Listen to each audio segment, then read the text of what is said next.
उपासक ये बात ध्यान रख ले कि ये जो कृपा हुई है ये सर्वोपरि कृपा हुई है। तुम्हें अपने मार्ग से इधर उधर ताकने की जरूरत नहीं है। इस मार्ग में कृपा प्रधान है। हम अनाधिकारियों पर पहले ही कृपा हुई है। हमारे कोई सद्गुण, कोई निकुंज उपासना, कोई राधा प्रेम किंचित मात्र नहीं था, तब हम पे कृपा हुई है। अब तो अपने चरण शरण में, अब तो अपने घर में, अब तो अपनी प्रेम पंक्ति में हमें बैठाल दिया गया है। अब हमें चिंता नहीं करनी, अब हमें चिंतन करना है। हमारे हृदय में ये विश्वास हो जाना चाहिए कि मुझ अनाधिकारी के किसी भी साधन को देखकर नहीं घसीटा गया है। अपनी कृपा से मुझे लाडली लाल ने घसीटा है, तो अब वो मुझे इस माया के प्रवाह में बहने नहीं देंगे। पर हमको अब इस कृपा का अनादर भी नहीं करना है। कृपा का अनादर है मनमानी आचरण करना, आज्ञा के अनुसार ना चल पाना। मानो ये हमारा सबका प्रश्न है। अथ केन प्रयुक्तोयम पापम चरति पुरुषः अनिच्छन्नपि वार्ष्णेयो बलादिव नियोजितः। कल चर्चा हुई थी, जो हमारा स्वधर्म है उसका हमें पालन करना चाहिए।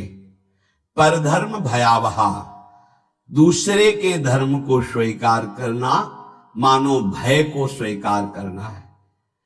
किसी भी प्रलोभन से, बिल्कुल साधारण धर्म, लोकवत धर्म, असाधारण धर्म, अध्यात्म स्वरूप, भगवत प्राप्ति। साधारण धर्म में भी अपने धर्म का परिवर्तन नहीं करना चाहिए। जो हमारे भगवान ने धर्म व्यवस्था की है, जहां हमारा जन्म कर्म जो भी विधान रचा है, हम उसके अनुसार भगवत प्राप्ति करेंगे। जो वर्णाश्रम के अनुसार व्यवस्था, उसके अनुसार हम चलेंगे। ये साधारण व्याख्या है। असाधारण व्याख्या है, कल चर्चा हुई थी, हम प्रभु के अंश हैं। हमारा स्व चैतन्य घन अविनाशी निर्विकार पर शरीर, स्वधर्म भगवत प्राप्ति, परधर्म भोग प्राप्ति। योग होना स्वधर्म है और भोगी होना परधर्म है। इसी से पता चल जाएगा कि हम स्वधर्म में हैं कि परधर्म में। ध्यान दीजिएगा, भगवत योग होना स्वधर्म है और भोगों में रत रहना ये परधर्म है। निर्लिप्त रहना भोगों से स्वधर्म है, भोगों में लिप्त होना परधर्म है। सबकी सेवा करना, कुछ ना चाहना स्वधर्म है, और सबसे सुख चाहना ये परधर्म है। भगवत प्रेम होना स्वधर्म है, शरीर प्रेम, शरीर संबंधी रिश्ते नातों में प्रेम होना परधर्म है। निष्काम होना स्वधर्म है, सकाम होना परधर्म है। निर्मम होना स्वधर्म है, ममता युक्त संसार में बर्ताव करना परधर्म है।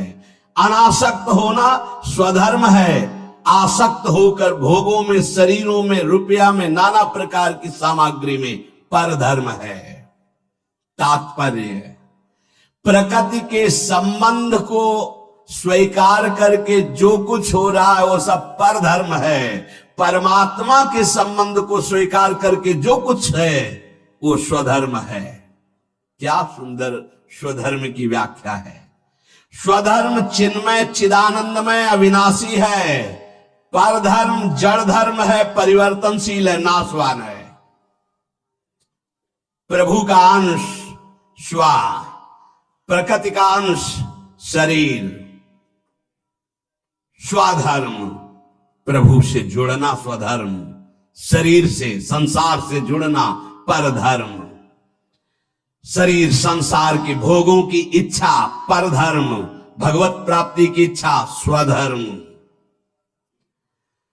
चेतन स्वधर्म, जड़ परधर्म, परमात्मा स्वधर्म, प्रकृति परधर्म।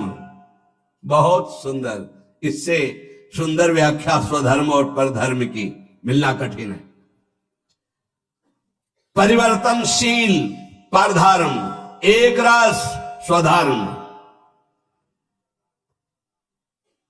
दो प्रकार की इच्छाएं होती हैं, एक भगवान की प्राप्ति की इच्छा, एक संसार की प्राप्ति की इच्छा। भगवान की प्राप्ति की इच्छा स्वधर्म है, इच्छा करना चाहिए। संसार की प्राप्ति की इच्छा परधर्म है, भयावह है, भय प्रदान करेगी, दुख प्रदान करेगी।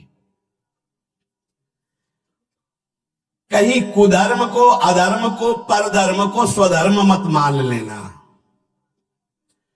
दूसरे का अनिष्ट भाव, कूटनीति, आप अपने धर्म में इसे कुधर्म बना रहे हैं, ये स्वधर्म नहीं हो सकता।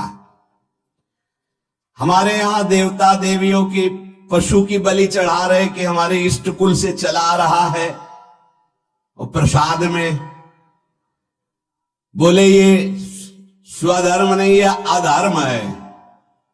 स्पष्ट यज्ञ में आराध्य देव के सामने प्रसन्नता, संकल्प पूर्ति में जो पशुओं की बलि है, कैसा भाव है इसमें? तो कोई बड़ी बहादुरी है?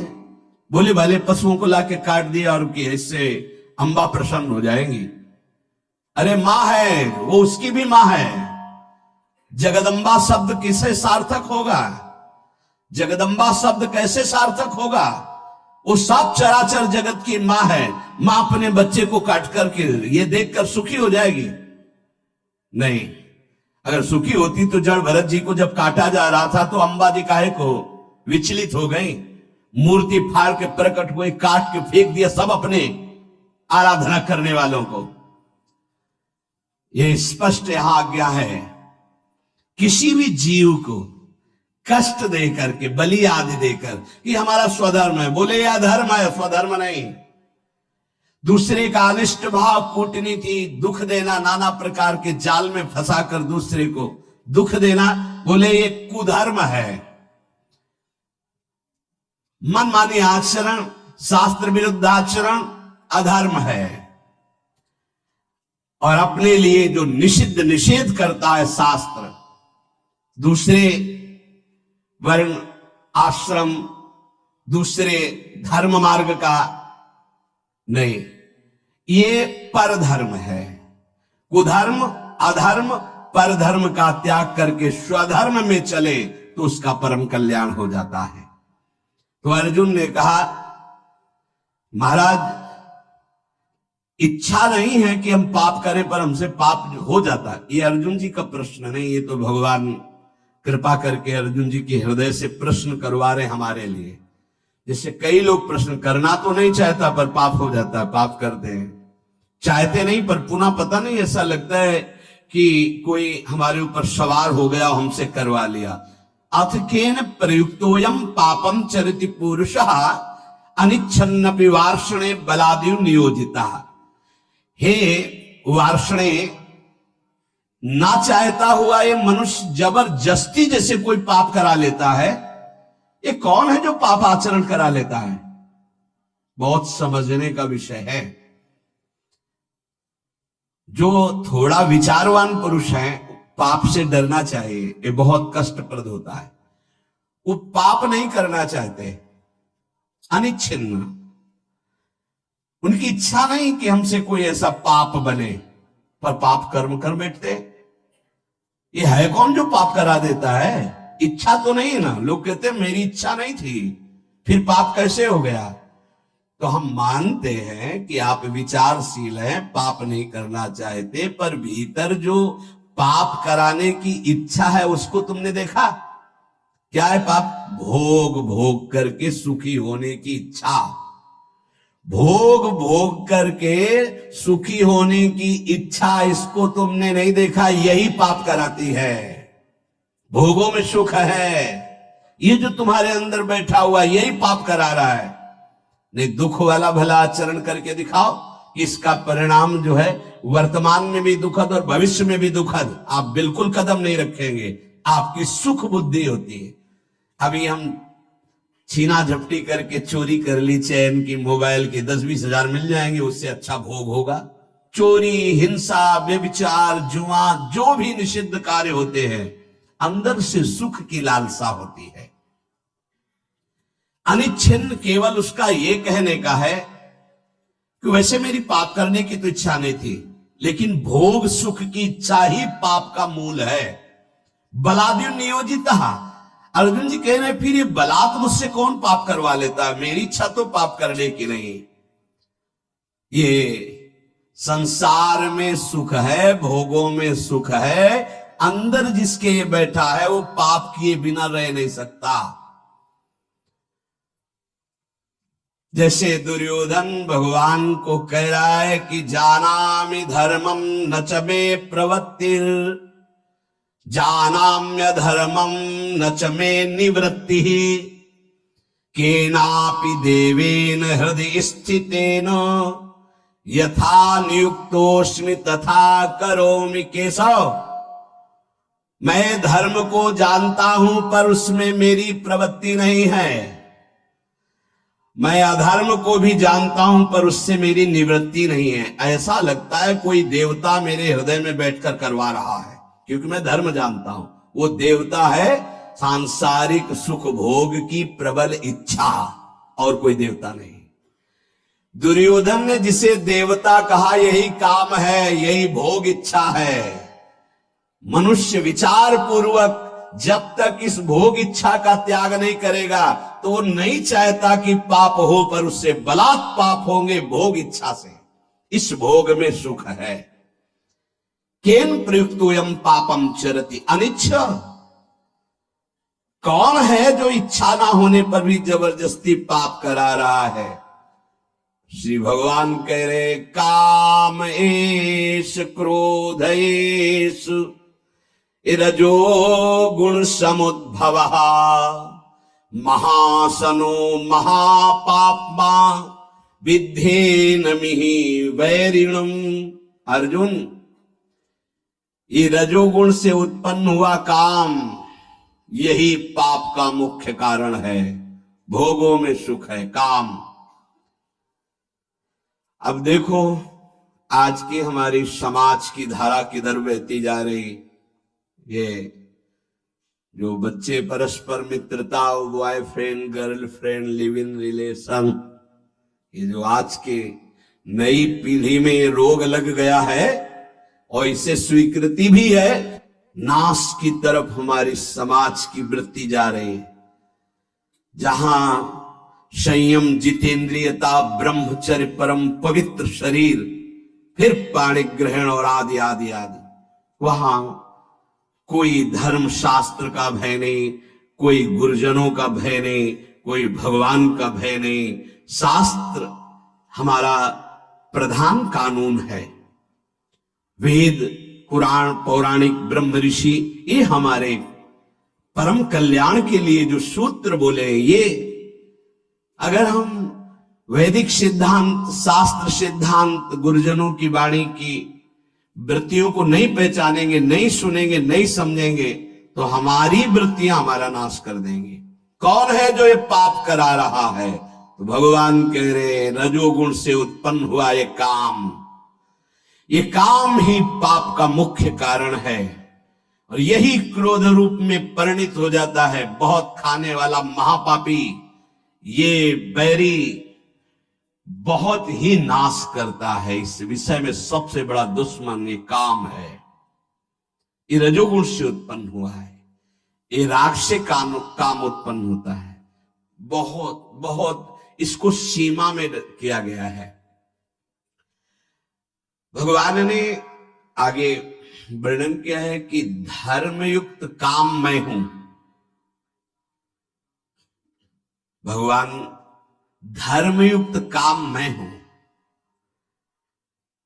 पाणिग्रहण संस्कार करके घर गृहस्थी में संतानोत्पत्ति के लिए जो चेष्टा है काम चेष्टा, वो धर्म में बांधकर निर्विकार होने के लिए है, उसे बेविचारी बनाने के लिए नहीं है कि एक सीमा में बंद करके एक ऐसे शास्त्रीय पद्धति के अनुसार चलने से निष्कामता आ जाए। किसी धर्म पूर्वक एक को स्वीकार करके जब तो घृणा हो जाएगी। आप देख लेना, ये जब से मोबाइल आया और इसके दूषण वृत्तियों को स्वीकार के तो हमारी नई पीढ़ी बहुत हानि को प्राप्त हो गई। जो नए सिद्धांत अन्य जनों के आए, अन्य प्रांतों के देशों के, वो बहुत हानिकारक हो गए।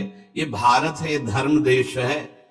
शांति प्राप्त करने के लिए विदेशी जन भी हमारे धर्म गुरुओं की शरण होते हैं, हमारे देश के सिद्धांत, धार्मिक सिद्धांत को स्वीकार करते हैं। देख लीजिए, धोती, चोटी, माला वो धारण करते हैं और उनका उतरैल हम धारण करते हैं। फटे यहां से पैंट, जान दिख रहे, अरे सिल लो भाई।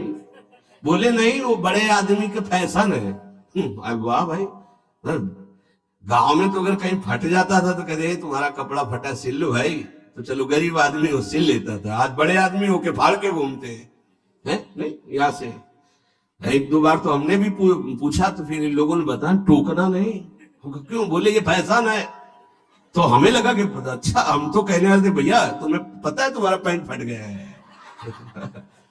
अरे शरीर ढकने के लिए वस्त्र है, वस्त्रों का प्रयोग। यहां फटा, यहां फटा, जितना फटा उतना बड़ा आदमी। तो हमें लगता है कि ये तो बहुत मतलब विचित्र कोटि की बुद्धि है। कपड़े पहने जाते हैं तन ढकने के लिए, फट गए तो सिल लिए जाते हैं। बोले जितना फटा उतना महंगा। भाई बुद्धि भ्रष्ट है। फिर तो आप जाके बाजार में फटा कपड़ा लाते हो और पहनते हो। अब नवीन बोले विदेशी मतलब। तो हमें लगता है कि हमें अपने भारत देश का जो धर्म है वो शांति प्रदान करता है। क्योंकि शांति लेने के लिए आप काशी में जाइए, आपको लाखों विदेशी जन मिलेंगे जो धर्म गुरुओं के चरणों में बैठ करके हमारे मोक्ष सिद्धांत को, ये सिद्धांत कहीं नहीं मिलेगा आपको। जीवन मुक्तता, परमहंस अवधूत मोक्ष पदवी या भगवत प्रेम, ये आपको यही मिलेगा। नहीं, नर्क स्वर्ग की बात है, इसके आगे तक की कहीं बात नहीं है। अगर मोक्ष पदवी, जीवन मुक्तता, तो ये यहां की बात है। ये काम बचपन से जहां थोड़ी चेतना जागृत हुई तो ये राक्षस सवार हो जाता है बुद्धि में। अब भय धर्मशास्त्रों का, गुरुजनों का, समाज का, तो इस राक्षसी प्रवृत्ति को शासन में रखा जाता था। अब वो भय नहीं रह गया। हम कहते हैं अगर मित्रता करो तो आजीवन निर्वाह कर ले जाओ उस मित्रता को। चलो भाई, भगवान जैसा युग धर्म के अनुसार तो कम से कम एक का जीवन स्वीकार किया तो आजीवन उसी को स्वीकार करे रहो। ये कामेश क्रोधेश रजोगुण समुद्भवा, रजोगुण से उद्भव प्रकट होने वाला ये राग, ये काम ही महान पापी है जो क्रोध रूप में परिवर्तित होकर के नाना प्रकार के हिंसा द्वेष प्रकट कर देता है। ये काम क्रोध में परिणित होता है। ये काम महापापी, कभी ना अघाने वाला। इस विषय में तुम इसको महान दुश्मन जानो। ये कभी तृप्त नहीं हो सकता, चाहे सैकड़ों शरीरों को भोग लो, चाहे लाखों शरीरों को भोग लो, ये पाप के सिवा कुछ नहीं करवा सकता। ये केवल वासना बढ़ती रहती है। वासना अब की बार, शायद अब की बार, इस अवस्था में नहीं, इस शरीर में, इस शरीर में नहीं, इस भागता घूमता है। अनंत काल हो गए हमको भटकते भटकते। इसको समझना है। हमारे अंदर जो भोगों में सुख बुद्धि बैठी है, हम चाहते हैं बाहर से कि पाप न हो, पर अंदर से चाहते हैं कि सुख है, इसलिए हम भ्रष्ट हो जाते हैं। इसलिए हम नाना प्रकार के पाप कर बैठते हैं। इसलिए ना चाहते हुए भी हमसे हिंसा, पाप आदि दोष होते हैं। इस विषय पर विचार करें। कोई भी पाप करने वाला भगवत मार्ग का चिंतन, अनुसरण करने की सामर्थ्य खो देता है। यदि सत्संग मिले तो पुनः हिम्मत बनती है, हम आगे बढ़ते। तो सत्संग मिला, हिम्मत बनाओ। अब लो नशानी, अब ना नशेयो, जो हुआ सो हुआ। आगे से सावधान होकर हम इस पर विजय प्राप्त करने आए। देखो, जैसे कोई हार गया तो घृणा बुद्धि से नहीं देखना चाहिए। साधक है, युद्ध है, उसको प्रोत्साहन देना चाहिए, ना कि निराश करना चाहिए। आप सब साधक हैं, आप सब भगवत मार्ग के पथिक हैं। अगर कभी चूक हो जाती है, कोई फिसल रहा है, तो हमें दौड़कर उसे उठाना है, ना कि ताली बजा के हंसना है। ये बहुत बड़ा शत्रु है। किसी को कभी भी चूक हो जाने पर फिसल सकता है। हमको रोकना है, हाथ पकड़ना है, गले से लगाना है, दुलार करना है, उसको आगे बढ़ाना है, ना कि ऐसा। एक बार किसी महापुरुष के समीप किसी का ऐसा, तो उन्होंने कहा आज के बाद उसका आसन हमारे पास लगेगा। तो उन्होंने कहा स्वामी जी ये तो बड़ी निंदा की बात होगी, ऐसा ऐसा ऐसा। उन्होंने कहा नहीं, वो निंदा हम सहेंगे, लेकिन इसको अब हम टूटने नहीं देंगे। तो रो पड़ा साधक और कहने लगा स्वामी जी ऐसा प्यार तो हमें जीवन में कहीं नहीं मिला। बोले इससे भी अधिक मिलेगा। जहां दंड मिलना चाहिए वहां जब प्यार, तो वो साधक इतना अच्छा तपस्वी और जितेंद्रीय बना कि कुछ काल में जब हम ब्रह्मावर्त बिठूर में थे, तब वो जब मिले, अपनी घटना बताई, तो महापुरुषों के चरणों की जय हो। जो अगर उसी समय वो उसको कह देते जाओ मैं त्यागता हूं, तो साधक टूट जाता, बिखर जाता, क्योंकि अब उसको लगता अब क्या सब गया। लेकिन जब महापुरुष संभाल लिए और उन्होंने कहा, तो फिर उसको लगा कि मैं नीच तो हूं, पर जब गुरुदेव ने संभाल लिया तो अब ऐसा उत्तम महात्मा। और वो गंगा जी की सीढ़ी पर बैठ के जब बता रहे थे, तभी लगा कि महापुरुषों में कितनी सामर्थ्य होती है, कितना दुलार होता है। इसलिए आपस में एक दूसरे को फिसलने से बचाना है। कोई फिसल रहा है तो मजबूत हाथ से हाथ मिलाना है और उसे घसीट के निकालना है। एक भी टोली में कोई बिखर न पावे, एक भी हमारे कोई टोली का दूसरा पक्ष ले न जा पावे। काम क्रोध लोभ मोह मद मत्सर, आप बहुत सामर्थ्यशाली हो, आप उसकी रक्षा करना, आप उसके भावों को सजाना, आगे बढ़ाना। प्रभु एक बार जो आपका शरणागत हो गया, सुनते हैं कि उसका नाश नहीं होता, नामे भक्ता प्रणश्यति। इतना भी सुना है कि अगर झूठा खेले तो साचा होए। झूठे से कोई कह दे कि हे कृष्ण मैं आपका, तो आप सच्ची मान लेते हो, इतने करुणामय हो। प्रभु आप संभालना। हम जीवन में ये ध्यान रखें कि वास्तविक कोई भी साधक या कोई भी परमार्थ का पथिक पाप नहीं करना चाहता, पर अंदर एक इच्छा है जो पाप कराती, जिसका नाम है भोग वासना, काम वासना। भगवान उसको कह रहे ये नित्य बैरी है, जल्दी मरने वाला नहीं है। इसलिए हम जब स्वयं बलवान नहीं होते तो बल का आश्रय लेते। मेरे बल सी वृंदावन रानी, हमने महारानी जी का आश्रय लिया है, गुरुदेव का आश्रय लिया है। हमारी चूक, हमारी गलतियां वो क्षमा करेंगे, हमें आगे बढ़ाएंगे। हम खूब नाम जप करें, कभी निरुत्साहित ना हो। हर स्थिति में हम भगवत प्राप्ति कर सकते हैं। आखिरी श्वास तक हम लड़ेंगे इन विकारों से, और प्रियालाल हमारा लड़ना देख करके वो राजी हो जाएंगे, हमें प्राप्त हो जाएंगे। पक्का विश्वास करो, विश्वास करो। यद्यपि भक्त अनन्य जो विषय इंद्रियन बस होए, कर्मठ कोटि जितेंद्रियन तेषम लहै न कोय। यद्यपि वो विषय है, पर उसने श्यामा जी का अनन्य आश्रय ले लिया। उसकी समानता करोड़ों जितेंद्री, करोड़ों कर्मकांडी संयमी नहीं कर सकते। इसलिए हम बाजी जीत गए। नागरी दास ये जन्म जितायो, बलिहारी बलिहारी।